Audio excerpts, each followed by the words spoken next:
It's a great day. My name is Che Brown, the Happy Entrepreneur, and welcome to the Happy Entrepreneur Show, the #1 business development and revenue focused late night show in the country where we're on a mission.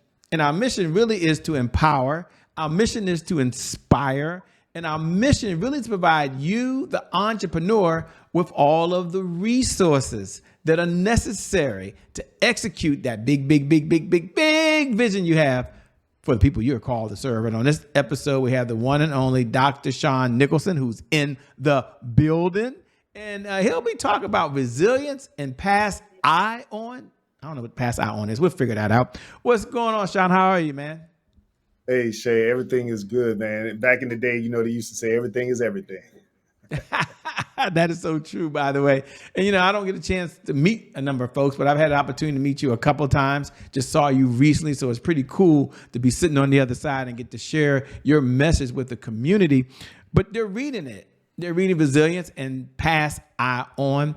Take a moment, because resilience means different things to different people. It has a lot of definitions. So what is your definition of resilience, and why is it more important today than ever before?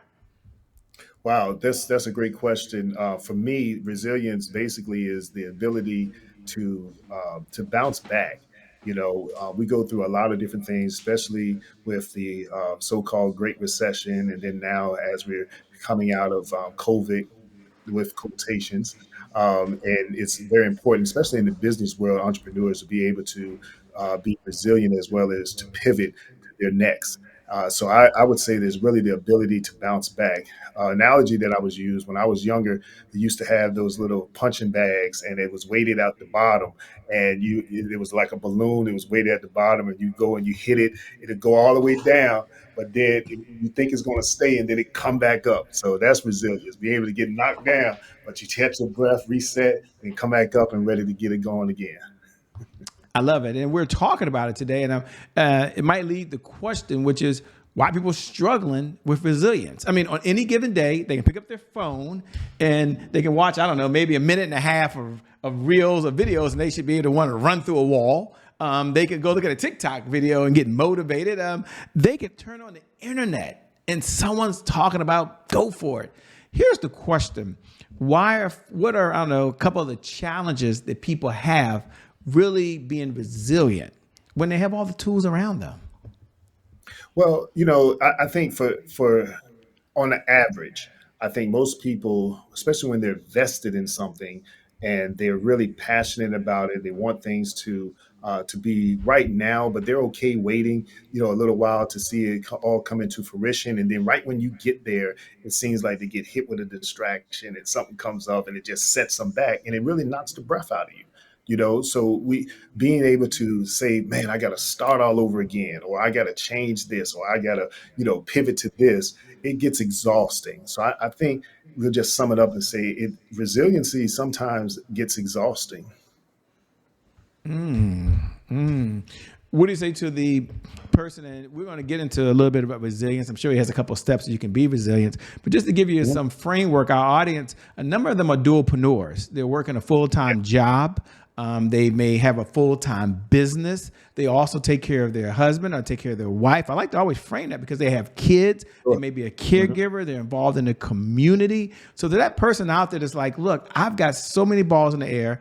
I've got to juggle it. And from time to time, I slow down, and mentally, I just got to just let it all go. Here's the question to you. What would you say to that person, maybe one or two or three things they can do to kind of push through? Okay. No, that's another great question. And I have to definitely defer to my book, because I have a chapter in one of my books that's on resilience. And basically, when you look at resiliency as being the key to success, I like to see that resilience means it's the ability to gain emotional strength, for one.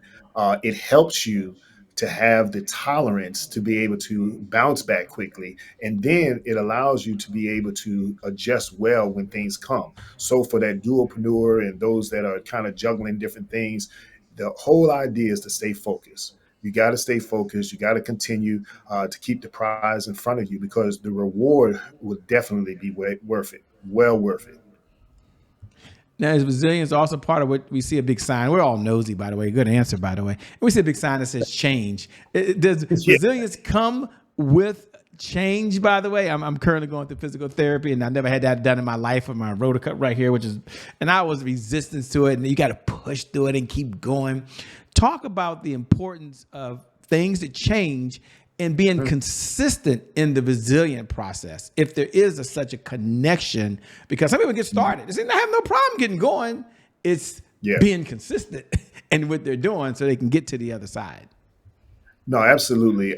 One thing we have to understand and realize is that resiliencies or basically setbacks are a part of life. It's just a part of life. We have ebbs and flows all the time. There's the good, there's the bad, there's the ugly, there's the in between. And we have to be aware of ourselves as well as the environment in which that we're serving and things that we're doing. When we begin to put all those things together, we understand that change is really inevitable. It's either forced or it's volunteer. So one way or the other, change is going to happen if we're going to get to the next level. So you got to be able to control where you are. And I like to tell people you can only control what you can control. Other things are going to come and it's just going to happen, but you can only control what you can control. That will keep you stress free and really be able to dig that back down inside that passion and understand what your purpose is as you're moving forward. I love it. Before we get into Pass Eye On, which I know is one of your signature pieces, by the way, all this is near and dear to you, but I can't wait to introduce that to the audience. They may be wondering a little bit, who is this Dr. Shawn Nicholson that's talking, by the way? What is his backstory? And, the question, what's your backstory? And then what was that defining moment? That moment that you had that you knew helping other folks live a higher quality of life was going to be what you were going to do? Wow, yeah, that's a good question. I think for the most part, I've always had that ability to be able to help others and really want to be the one that's pushing others forward. I mean, I share everything. Sometimes I think I tell too much, especially when I'm trying to help people. But it's just part of me, and I've done it so much; it's second nature. So when the recession, as I say, the so-called Great Recession happened, I lost, I mean, pretty much everything and I was on a fast track to making my first million at 40, being able to retire and everything else. And it just stopped. Everything that made me money stopped. So I was like, man, what am I going to do now? So I ended up enrolling into school, and that's where we did the undergraduate. And then I started thinking that I got to really try to change stuff. And then I just really began to see that I'm passionate about helping people. So let me try to cultivate that a little bit more, hone my skills, and just be more intentional about doing it. And that's what I've done. And it was in 2016. I had an interview with one of the Chamber of Commerce, and it just came out. I was talking to them and the pre-interview, and I ended up saying that, I'm passionate about this. I want to pass eye on. And I was like, oh, wait, that sounds pretty good. Yeah, I want to pass eye on. And they caught on to it, and then they end up saying it in the interview, and that's how I end up coining it, and then even trademarked it. So that's been my brand, my motto, because every day I want to pass a little of me on to whoever I come in contact with. And how can folks take the principles of Pass Eye On and apply it in their own life so they can have a more joyous and fulfilled life? Well, I mean, it's really a play on words. I mean, it's passion. Yeah. Everyone is passionate about something, and being able to understand what it is that you're passionate about and see how it aligns with what your purpose for. And because everyone has a purpose here on earth, it's to do something. So how do we now identify what that passion is, tap into the potential that we have, and make sure that it aligns with what our purpose is? When you do that, it comes so easy. It just comes easy. How does someone know about passion? We hear the word passion and purpose thrown around so much, and I know Yeah. it's really meaningful, by the way. But they probably want your view of the world, right? And saying, "Wow." Two-part question for them, Shay. Number one, how does someone identify what their passion is? Okay, is that even possible? Is that something you even have expertise around? And number two, if they identify their passion, how do they know when it may switch, or does it switch? So two-part question. One, how does someone identify their passion? You might have 1, 2, or 3 steps they do that for. And then secondly, does it transition? Does it go from a passion today of cooking to a more passion of doing something else? Well, I mean, for me, and that's all I can go on is for me, is that thing that I love to do, right? I love to teach, and as I learn, I teach. I love to give. I love to make sure that other people are all right. I'll put myself on the back burner to make sure that I elevate other people, and I'm very intense. I'm very passionate about that because it is. I feel my obligation to make sure that if you know me, that I'm gonna deposit enough inside that's inside of me so that you can be successful. And it just that's what makes it work for me. Now, someone that's trying to identify their passion, just start with what you like doing. If there's something that you love to do, that you feel that you're even quote unquote called to do, once you identify that, start working towards it. You do your research, you find out exactly, well, is this something that would be a hobby, or is it something that I can actually scale, make money off of? Is it something that I can branch out to other things? Do I create a nonprofit? What is it that I have to do? So you have to really research, and you have to create a plan of action if that's the thing that you want to really do. As far as purpose is concerned, purpose is really that's when that you know that this is why you're here. You know what I mean? And it's like I can't tell anyone what their purpose is. Now I can suggest based on knowing you, based on doing assessments of what I may feel that it is, but only you know what your purpose is. And that's between you and a higher power. And for me, it happens to be God. And so that's who I consult with. That's who I pray to. That's who I make sure that he guides my steps in everything I do. I walk by faith, period. There's no exception to that. And I trust him every step of the way, every step. Even when it don't look like it's going to be possible, I still have enough faith to trust him. And as I do that, I keep walking closer and closer to my destiny, which ultimately is my purpose. I love it. So you're walking in your purpose now? Absolutely, 100%. And unapologetically. Wow. Unapologetically. There's nothing How does it else. how does it feel when you wake up in the morning? I'm just curious. How does that feel, man? Listen, hey, now I'm not on front, and I ain't gonna say you that sometimes I mean that is not hard. It is definitely hard. Let me explain it. No, not explain, but let me answer it this way. There was a movie by Denzel Washington called The Book of Edie or shucks, Ada? Enoch, not Enoch, but Eli. Enoch, Eli. Eli. Eli. Yeah, I went biblical on you right there. So it was the book of Eli. In that book, he had a mission. He had a task. That was his purpose. That was his destiny. That's what he had to do. He had distractions after distractions. He had interruptions after interruptions, but he knew that he had to stay on the path. He had to keep going to where he was going because that's what the mission was. That's what his purpose was. That's what his destiny was. And as he did that, things started unfolding for him and everything started working in his favor, right? So I feel that that's how I look at it. I feel that that's the necessary thing to do is just trust in, your intuition, but trust in God. Make sure that you have faith and understanding of that everything may not happen when you want to happen, but it always happens when it's supposed to happen. Said so well. It's probably a perfect segue into a segment we have here called Today is My January 1st. Now, for those folks who tune in every night at 11 p.m. Eastern Standard Time, you know what we're about to do. You can even say those magical words. Today is my January 1st. Ching, ching. Doesn't that feel good? Doesn't that feel good? Happy New Year to you, by the way. Happy New Year, no matter what's going on in your life. But for those folks that are watching for the very first time, today is my January 1st is our personal mantra as we welcome you to the Happy Entrepreneur Show. It represents for us a fresh start. It represents for us a do-over. It means our past, no matter how dark and gloomy that past is, or it could be bright and sunny, by the way, that past is, it no longer equals the future. And so my question for Shawn on the other side is really twofold. Number one, when you hear those words, today is my January 1st, what do you hear? And number two, maybe his life's been perfect. We'll figure this out. What was a setback you had, a challenge you had maybe in your background, and how were you able to bounce back from it? Oh, wow. Which instance? Because it's been many. It's been many of them. I probably have mastered it, right? I'm going to say it this way.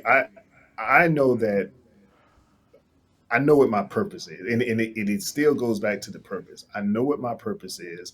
I know that there is a select amount of people that only I can help. That's the way I have framed this in my mind. That I know that there's going to be many people that they have heard, there's going to be many people that they have seen. But when I talk to them, that's going to be the deciding factor of how they're able to activate their passion, their potential, and their purpose by listening to what I have to say. So I look at it, the things that I go through is not even about me. The things that I experience, the trials, the disappointments, all the things that come that kind of maybe, rock me this way or rock me that way is not even about me, but it's so that I can get the tools necessary to get through the things that I'm going through because someone out there that is already predestined to hear from me, I got to get to. And once I get to them, I'm going to share that information. I'm going to give them the real life situation or the real life story. And their lives are going to be changed just because of that. So I'm on a mission. I'm on assignment. This is what I have to do. There is no turning back. There's no quitting. Nothing else. I mean, I don't care if I get knocked down in the 13th round. I got to get back up and just keep it going. So that's the way I look at it. So this is the day, that I know that I have everything that I need to make it and to do the things that I have been purposed to do. I love it, man. Thanks for being so authentic and sharing. One of the questions I love to ask, and we have time, is what's one of the best pieces of advice that you ever been given? And I always preface for the audience that, you're not coming off the mountain with some 10 commandments or some tablet or anything of that nature, but you've read so many books. You've written so many books. You had a lot of training. You've also listened to probably more hours of video you can even count or think of these days, and lots of mentors. But if you had to step back and say, this is one of the best pieces of advice I've ever been given. Here's what it is, and here's why. What would it be? I would say this piece of advice was given to me from my father, that his father, my parental grandfather, which I never met, he passed when my father was 13 years old, so I never met him, but he deposited a lot of great nuggets in my dad that he passed on to me. And one of the things that he said, knowing that knowledge is power, he said, if you learn one new thing every day, purposefully learn one new thing every day, by the end of the year, you would have learned 365 things. And I adapted that in every single day. I intentionally trying to learn something new every single day. That way, whenever I'm in any space, any conversation, any situation, I can reflect back on the things that I've learned because I'm pretty sure I've seen it before, heard about it, read it, or talked to someone about it. So being able to learn one new thing every day has been one of the milestone pieces of advice that was ever given to me.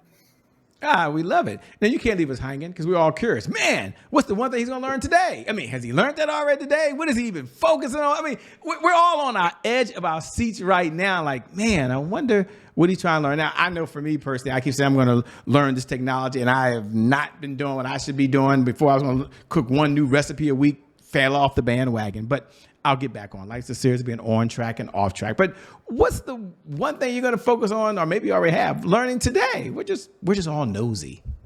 Yeah, no, great question. So the one thing I've learned, I was just earlier today, I was at Virginia State University, HBCU. I go over there and I guest teach often. And one thing I learned is that um, millennials, because those are who I was primarily working with, and a couple of Gen Zs that are over there, what I've learned from them today is that it's not lost. Hope is not lost, because I will wonder, it's like, man, as a Gen X, we've ruined our kids in terms of entitlement and trying to do extra, and they want everything right now and all. But sitting down and talking to those young people and being able to hear their hearts and what they're trying to do with their education, that is, I learned that there is still hope. And as long as we, myself, you, the listeners, and those others that are in the community and they're giving back, man, we keep doing that, we're good. We're good. I got a 2 year old grandson that's coming up behind me, and I have to make sure that this world is going to be a better place for when he gets my age, or at least 18 on forward. So, Ah, man, congratulations, man, having a grandson. I see the big smile on your face, man. Oh You yeah, that's you what. obviously enjoy Yeah, spending a that's. lot of time. Now, have you learned anything from your grandson? I mean, I'm just curious, ladies and gentlemen. I know this has nothing to do with pass eye on and all that, but are you curious? What does the guy learn from his grandson? What's one thing you learned from a 2-year-old, man? I have a 2-year-old grandson, so I'm Oh, just curious. so I have two daughters. One's a nurse, and another one is a mechanical nuclear engineer. So for Christmas, I used to ride motorcycles, so he loved my motorcycle. So we bought him a motorcycle for this past Christmas. My daughter and I put it together, hooked it up, and everything, charged it up, getting ready for Christmas. The next day, it wouldn't work. It wouldn't work. I mean, I was like, what is going on? I don't understand. You got an engineer, you got a builder, you got all these things, and it just wouldn't work. The next day, look at him. He done took the seat off, found the connection, and pointed it out. So my daughter was able to go over there and plug it up. We never even plugged the doggone thing up inside underneath the seat. Now, 2 year old, 2 year old. So that just tells me that look, he has great soft skills, critical thinking and problem solving. At 2 years old. So I'm loving it. So that's what I. And you can go and say it. The apple don't fall too far from the tree. I mean, it's okay to say that. By the way, them genes came from somewhere. I got two sons. You have two daughters. I got two sons. I always got to remind them of that. There was a time, son. There was a time. It just didn't just magically appear. Okay, it came from somewhere. You're right. Yeah, yeah. The I bottom couldn't line, resist hey, that. look, the bottom line is that reading is still fundamental. Because had we read those directions, we would have saw that that's what we were supposed to do. So yeah, it's still I love it. fundamental. I love it, man. Um, Coming down the home stretch, what type of clients are you looking to work with these days? And number two, how can folks best connect with you? How can they stay in the conversation over and beyond today? Basically, to answer the last question first. I'm on all social media platforms at Dr. Shawn M. Nicholson. Our website is drshawnmnicholson.com. I make it real easy for everybody. So that's how you can find me. The other part of that is that I think the ideal client for me is those that are looking to leave a legacy, to help to develop and have, even maintain generational wealth, establish generational wealth. And by doing that, some form of entrepreneurship or some type of skills that in your current profession, whether it's a corporate setting or it's just public administration, whatever the case is, that I can coach you into being your best forgetting about imposter syndrome, forgetting about overthinking, forgetting about all the things that will come and speak to you that say that you can't do. Those are the clients that I'm looking for. I'm a problem solver, and I know that I can fix mostly anything. And that's my attitude towards it, because we're going to have a plan and we're going to have a system. I love it. Last question. What do you do for fun, man? When you're not out saving the world, helping people be resilient and pass it on. What do you do for fun these days? Are you still riding your bike? No, I'm just curious. But what do you do for fun? No, I sold a bike last year, but I am going to get another one. I'm going to get a Hall. I'm going to get a Harley. But for fun, golf, being able to kind of relax in the on the greens, and just to just be myself and not have to worry about and be stressed out about different things. Just take in that 4 hours for those 18 holes, and just really enjoy the nature, the course, and then just the peace with God. Really, that would be the most fun that I have at this point that I'm doing. Now, I mean, I have jumped out of planes and things like that, but just on a regular basis, that's what I do for fun. Well, let me say thanks so much for being on the Happy Entrepreneur Show. I appreciate it, man. Can't wait to see you and connect with you soon. Absolutely. Thank you, Shay. I appreciate it. And thank you. Thank you to viewers. Thank you for tuning in, because without you, well, we really don't have a show. So we appreciate you showing up. We love it when you hit the comments. We like to read the comments, or even hit the like button, but more importantly, hit the share button. Like take this, and if you're on one of the platforms and you can even do that, we implore you to hit the share button and pay this forward to someone else so their life can be better off, by the way. And I never get tired of reminding you every night at 11 p.m. Eastern Standard Time that no matter what's going on in your life, some of you are doing really, really well. And you know, you got another gear in. You're shifting gears to take it to another level. And some of you, you know, you may be bouncing back. You might be part of your resilience. Here's what I know to be true, that today in this moment is your January 1st. It's the youngest you're ever going to be, by the way. And so in that moment, what that means is your best is still yet to come. Your best is yet to come. Your best is yet to come. With that being said, my name is Che Brown. It hasn't changed. I'm still the happy entrepreneur. Make it a great day, everyone. And we'll make some good things happen. We connect again next time. Thanks a lot, Shawn. We out here, everybody. Peace until we meet again.